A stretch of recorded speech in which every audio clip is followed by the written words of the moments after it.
Thanks to the support as a channel member, Richard Myers. Well, today, in our 10th season of The Save, we finally get to play in the Champions League for the first time. I say finally, as if we'd been banging on the doors for years. This is far earlier than anticipated. It's likely to be a one-off season, especially because we have a group of death and we're probably going to lose really quite harshly a lot.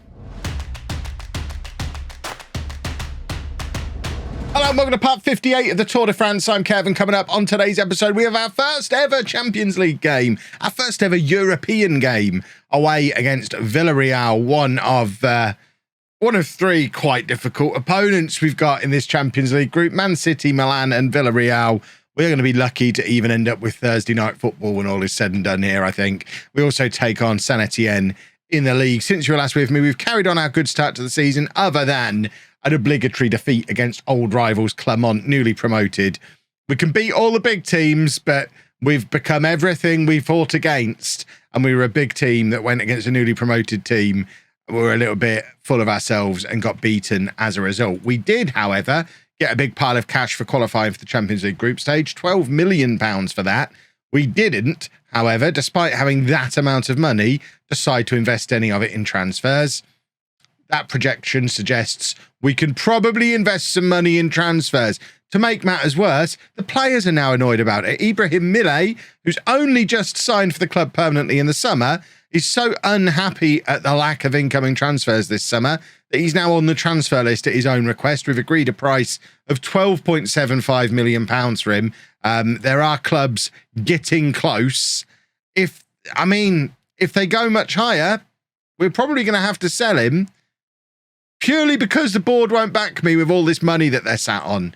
It is quite upsetting, but we're not going to be upset by that today. Today is all about celebrating the Champions League. Villarreal, who are currently 7th in La Liga. Obviously, they would have finished in the top 4 last year, finishing 4th in La Liga last year. A much stronger league than Ligue 1, but we finished 3rd, so we're better than them, and they know it. We were the 4th seeds for the group, which is why we've got such a horrible group. We do, however, have a very close to full strength team. Fowry is back. Unfortunately, Daniel Frey has now picked up a knock. We turned down a £6 million bid for him on deadline day as well, purely because no time left to replace him. But it does mean Kambedi starts today. Cisse starts, Kambedi moving over from left back. Other than that, this is our strongest team. Let's see if we're good enough to be in the Champions League, shall we? It's Prevost in goal, a back four of Cisse, Alfonso, Matsima and Kambedi. Thomas, Vaquero and Fowry in the midfield. Millet and Nguema supporting Afkir Omar up front. Come on, boys. We're off to Spain, and a lovely time is going to be had by all. Maybe. Oh, they've got Aaron Wan-Bissaka at right back. We'll be fine. We will be fine. I mean, there are players there I've heard of. Camavinga, Pino. What the hell have we walked into here? Oh, my word. Okay. Champions League it is then.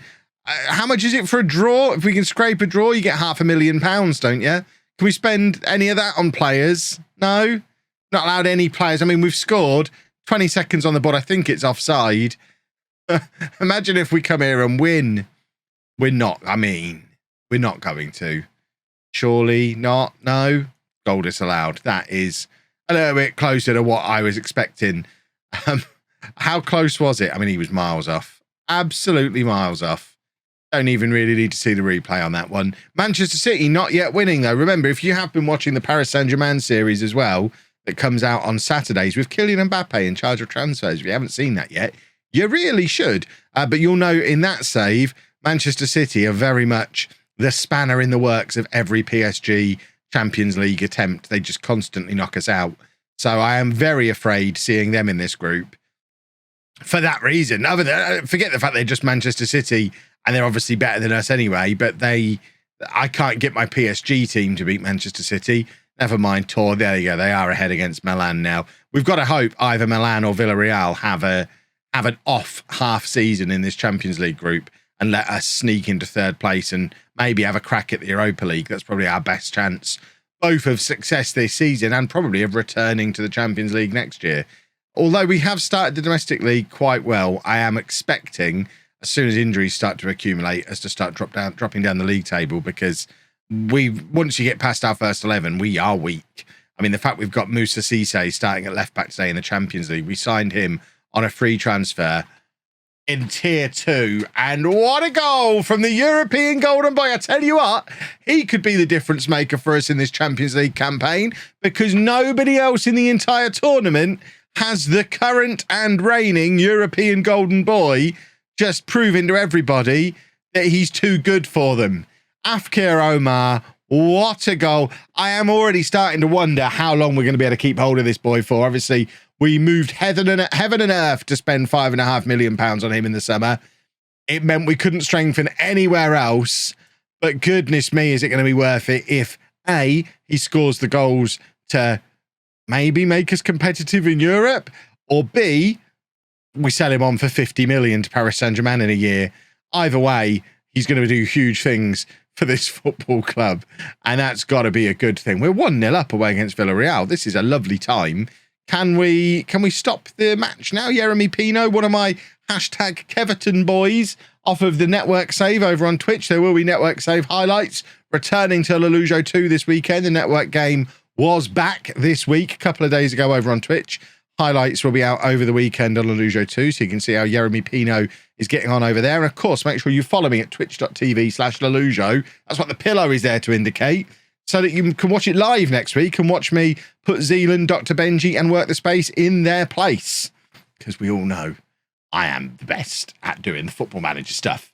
It's been proven time and time again. Manchester City now 2-0 up. It doesn't matter because we're 1-0 up. And at the moment, we are in a qualification spot in this group. Milan have got a goal back. I think that's said through Bruno Fernandes playing for Milan, which is an interesting one. Can we see any confirmation of that on here? No. Oh, and Justin Cliver has grabbed a second. It's now 2-2. We're only top of the group, boys and girls. Start as you mean to go on in the Champions League. Our first ever game in Europe, and we're top of the group, and Villarreal are down to 10 men. This is, I tell you what, a win here against 10 men. We've only got to hold on for half an hour against 10 men. A win here goes a huge way towards at least guaranteeing us a Europa League spot. I know it's match day 1, but you get those 3 points on the board early in an away game. Milan now 3-2 up over Manchester City. It's a City collapse. And I don't understand what's going on in the world anymore. And Guaima's hit the post. We are all over Villarreal, and Manchester City are going to lose in the Champions League. We're in topsy-turvy land, and I'm the mayor, and I'm loving it. Oh, now Villarreal are on the attack. Kick them. Just kick them really hard. We can afford a red card here. They've already had one. Just take the opportunity to kick the nearest player who looks like he might score against you. They've got Van der Beek. It's a team full of players Manchester United fans would quite like to get rid of. It's a beautiful thing. This is the future of these boys. Wan-Bissaka with the cross, and there is the equaliser that you had to believe was probably going to be coming. It's Villarreal, for goodness sake, and we're Tour. It is a little bit of a blow knowing that there was only 20 minutes left and they only had 10 men on the pitch. But yeah, back to realism when it comes to this Champions League run. We are Tour. How many subs are we allowed to make in this? Only 3. Oh, we've got so used to being able to make 5 substitutions in this save. I've actually got to think about my substitutions for the first time in many a long year. Vaquero is shattered, so Lepanenko can come on. Kumbedi is also tired, but we don't have another fit right back with Frey injured. Thomas is tired. I guess we could bring Richardson on for him, but that is a big blow losing him. And then Millet, we're not going to bring Merlin on, surely. We've got Di Girolamo right there, who can't play on the left-hand side. Can Nguema? Nguema is neither of them really up to the... Nobody can play on that left-hand side. I feel like they need to learn. Just get him on and maybe go a little lopsided and have him up there doing it. What's his preferred role up there? Deep line forward on support. It basically maintains the same shape without giving us the penalties of having a player play in a position he doesn't know how to play in. That's my thinking there, because although he's got all the attributes to be able to play there and we should be able to retrain him for that position, if we try and play him there now, he will underperform and it will drag the team down. So just by putting him up there, we should play exactly the same way. It just means we don't get that markdown of our performances. That was the logic. And we've gone to Villarreal and picked up a draw. We'd have absolutely taken that before kickoff. I think City lost 4-2 in the end. You got to wonder what might have been, though. Was that our opportunity? Are we going to be able to afford to get away with... I mean, there was a lot of filler in that sentence. Are we going to be able to afford to get away with doing stuff like that throughout this group? Probably not. That felt like a situation where we probably needed to hold on for the victory, but we do get £800,000 for the pleasure. Can I have some of that to spend, please, board? I mean, could we increase next season's budget? That would be a start. We've got 7 million to spend next season. Right, back to reality, back to Saint Etienne, and hopefully 3 more points on the board as we look to qualify back for the Champions League again through the league. If we're in there every year, the money will flow in time. Well, those of you new to the channel for this series, and I know there are a few, you might not be familiar with one of my favourite football manager cliches, football manager superstitions, the Champions League hangover. Are we going to see it in full flow here? Hopefully not. Unchanged team, because we don't really have much of a choice. We have no strength in depth. Let's see how we can get on in the league after what was a very good performance in the Champions League, coming away from Villarreal with a point, but then having to travel all the way home from Spain to France. That's a long way. And I imagine we're probably going to be quite tired. Saint Etienne won't have played midweek. We're just not in a position to be able to rotate, which is, it's going to cost us as the season goes on. I'm going to have to get brave at some point and start believing there are some teams domestically we can rotate against. I know as you get in the bottom half of the league, the quality does fall off quite a lot. That's how we were able to survive. But we've already lost to Clermont this season. We can't afford to lose to too many more of the relegation threatened teams, or we're going to lose our spot in the top 4, and that will never do. That being said, if we end up losing here today with a full strength team out, then I guess at that point we have to start reassessing things for future post-Champions League matches. For now, though, we look like we're doing all right. Millet on the left-hand side cuts back, gives it to Cisse, who's enjoying the rare opportunity to be starting. Vaquero looked a gazillion miles offside there. If he's managed to stay on, he's just scored an absolute worldie. He's taken that down on the edge of the area and just dinked it over the top of the goalkeeper. There was no space there between the goalkeeper's hand and the crossbar. It's been given as well. How has he managed to squeeze this football through this gap from here? That is exceptional finishing from Vaquero, who some people have tried to convince me is just a ball-winning midfielder. We turned down a £10 million offer for him from Salzburg, actually, on deadline day as well. There were a few big deadline day offers, but we're not in the business of selling our best young players when we don't have to. There is the league's top scorer from last season, though, Kalimwendo. We need to keep an eye on him. He's full of goals. We're still trying to figure out if our new look back 4 has got what it takes, but Prevo had what it took there to push that ball behind for a corner, and now we've managed to get it clear, although worryingly, the highlight continues and then ends, which is lovely. But Saint Etienne are in that strange situation that Le Havre were in a year or two back, where they've got an absolute free-scoring superstar striker, but they are struggling in the league. They're down there in 16th place at the moment. They basically have the one good player, and will he be enough to keep them in the league? It wasn't for Le Havre. We saw that. But it was for Saint Etienne last year. Right, Millet has picked up an injury. I'm starting to question how much of this is him faking. He had to come off in the last game. He's coming off again here. It's not ideal having to bring Merlin on. We'd kind of established by the halfway point of last season that Merlin as a winger wasn't ever going to be the answer for us. He performed much better in central midfield in the second half of the season when Fowry was injured. But with no Tutu and Millet now miraculously starting to pick up little niggling injuries because he wants to leave, Merlin's out there on the left wing again for an entire half of a football match.